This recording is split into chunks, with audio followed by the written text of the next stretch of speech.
तो यही वो प्लेस है जहाँ मैंने आज स्टे किया हुआ था। सो हेलो, गुड मॉर्निंग, जय श्री कृष्णा। मैं अभी कुरुक्षेत्र में था। आज नाइट स्टे मैंने यहीं लिया हुआ था। ये एक धर्मशाला है। आज का स्टे मुझे जो ऑफ़र किया गया था वो मैंने कल के वीडियो में आपको दिखाया। सानिया है जो रनिंग कर रही है कश्मीर टू कन्याकुमारी, उनके फादर ने मुझे ऑफ़र किया हुआ था, तो मैं उन्हीं के साथ यहाँ पर स्टे किया था।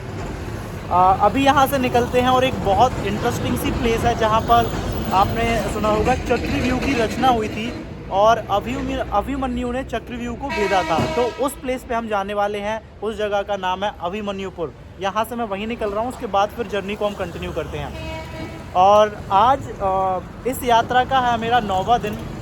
मैं कश्मीर से कन्याकुमारी की यात्रा कर रहा हूँ, उसका आज 9वां दिन है। तो चलिए स्टार्ट करते हैं हमारा दिन। और अभी मैं जा रहा था अभिमन्युपुर।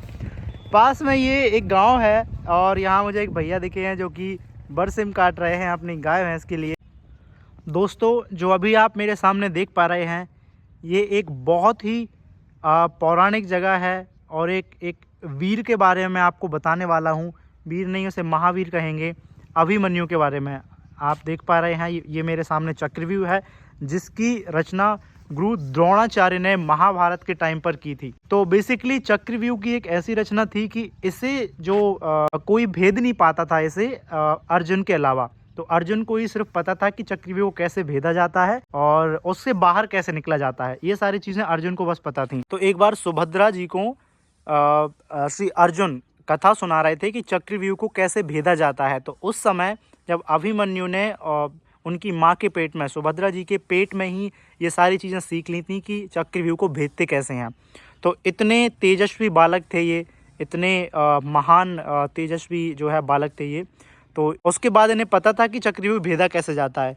तो इन्हें जब ये प्लान बनाते हैं गुरु द्रोणाचार्य दुर्योधन के साथ में कि हम जो युधिष्ठिर हैं उन्हें बंदी बना लेंगे चक्रव्यूह की हेल्प से और उसके बाद पांडवों को हम घुटनों के बल ले आएंगे, इस तरह का कुछ उनका प्लान था। लेकिन जब अभिमन्यु इनिशिएट करते हैं उस दौरान जब चक्रव्यूह भेदने जाते हैं वो, राइट, तो क्या होता है कि उनके पीछे से पांडव आ नहीं पाते हैं, पांडवों को रोक लिया जाता है और अभिमन्यु एक एक करके जो लाइनें होती हैं, ये 7 लेयर्स होती हैं, तो अभिमन्यु तो एक एक करके इन्हें भेदते चले जाते हैं, लेकिन पांडवों को वहीं रह जाते हैं पीछे ही।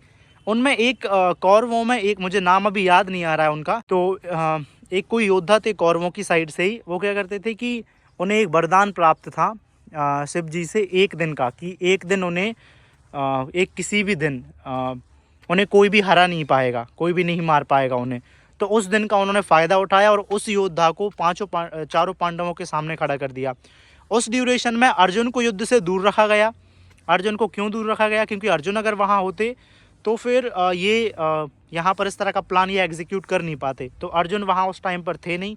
अर्जुन को दूर युद्ध करने के लिए ले जाया गया, राइट, एक दूसरे योद्धा के साथ वो अलग चले गए थे। तो यहाँ पर युद्ध चल रहा था। तो उस टाइम पर ये जो अभिमन्यु जी थे इन्होंने बहुत ही डटकर सामना किया। उसके बाद युद्ध के जितने भी नियम थे जो कि गंगा पुत्र भीष्म ने बनाए थे यहाँ पर, वो सारे नियमों का उल्लंघन हुआ इस युद्ध में। सारे नियमों को तोड़ दिया गया इसी दिन, जिस दिन अभिमन्यु वीर गति को प्राप्त हुए थे। उसी जगह पर मैं खड़ा हूँ। ये कुछ आप व्यू देख पा रहे हैं, इस तरह का व्यू हो जिसे भेदना बहुत मुश्किल हो जाता है। अब ये भेदना इसे मुश्किल इसलिए हो जाता है क्योंकि आप देख पा रहे होंगे ये पहली लेयर है। लेट्स सपोज इस लेयर को किसी भी योद्धा ने तोड़ा, तो इस लेयर को तोड़ के जैसे ही वो योद्धा अंदर आएगा, मैं दिखाता हूँ आप, मेरे पीछे आप लेयर देख रहे हैं, इस लेयर को तोड़ के जैसे ही कोई योद्धा अंदर आने की कोशिश करेगा तो अंदर आने देते हैं वो उसे।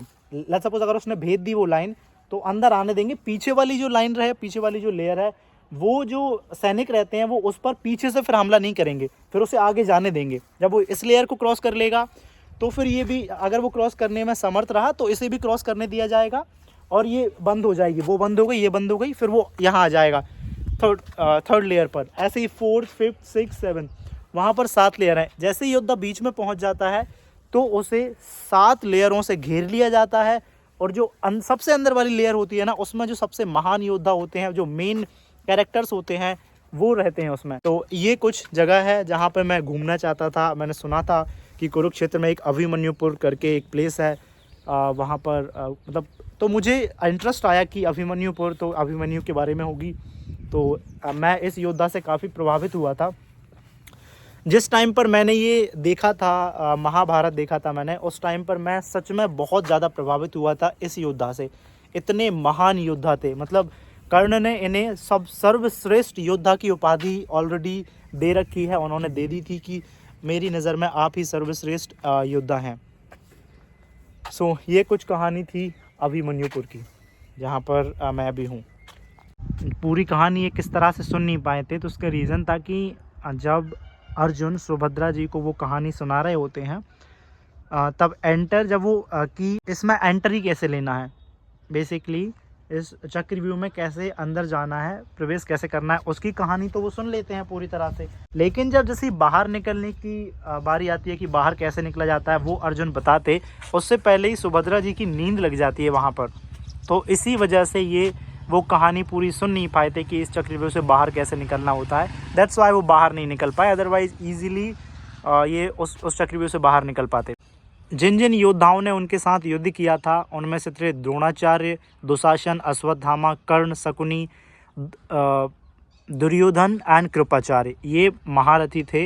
इन सभी को एक एक करके अभिमन्यु ने पहले पराजित कर दिया। फिर अभिमन्यु से इन सभी ने बदला लेने के लिए सभी ने एक साथ मिलकर इन पर आक्रमण कर दिया था।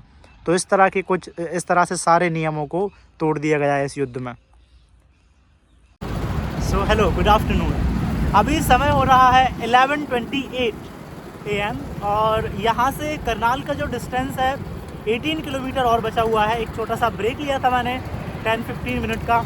एक अभी मुझे भाई मिल गए थे जो कि सहारनपुर उत्तर प्रदेश से हैं, तो उनके साथ बैठे, थोड़ा सा चाय कॉफ़ी पी और उसके बाद फिर से हमारी जर्नी ये स्टार्ट हो जाती है। और अभी भी वो भाई मेरे साथ ही चल रहे हैं, जैसे कि आप देख सकते हैं। भाई को सपोर्ट करो, लाइक करो, कमेंट करो और ज़्यादा से ज़्यादा सपोर्ट करो। तो इस तरह से जर्नी कंटिन्यू है अभी। चलिए फिर।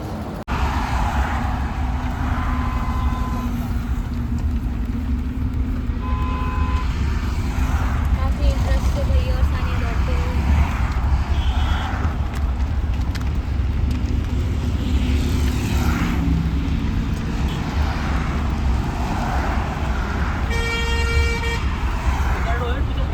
वैसे मैं भी रनिंग कर चुका हूँ, एक मैराथन की था 5 किलोमीटर।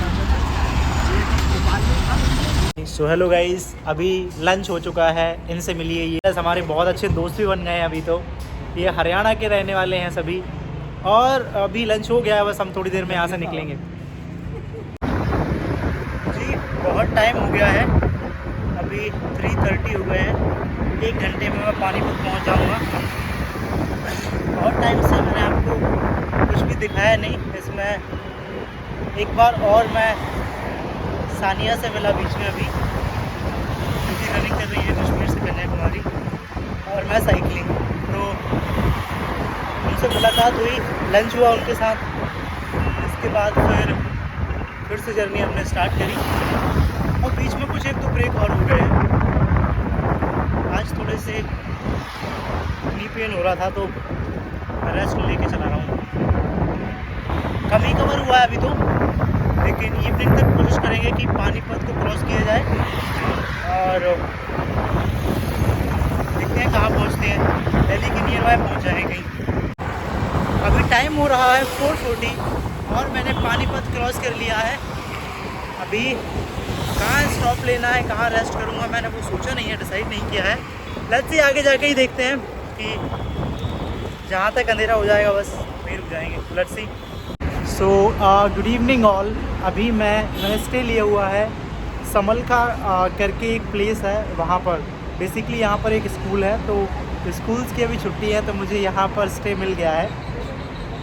ये समलखा जो जगह पड़ती है, आप जैसे कुरुक्षेत्र से मैं निकला था मॉर्निंग में, और उसके बाद फिर करनाल पड़ा मुझे, करनाल के बाद पानीपत और सोनीपत के बीच में ये जगह पड़ती है, जो कि अगर मैं यहाँ से डिस्टेंस बताऊँ कुरुक्षेत्र का तो जो 95 किलोमीटर दूर है।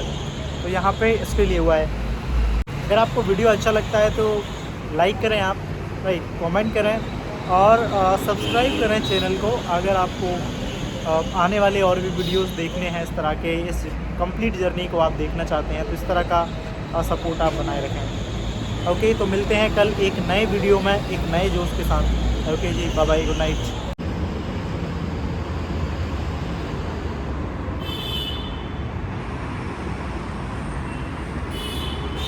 This is my room.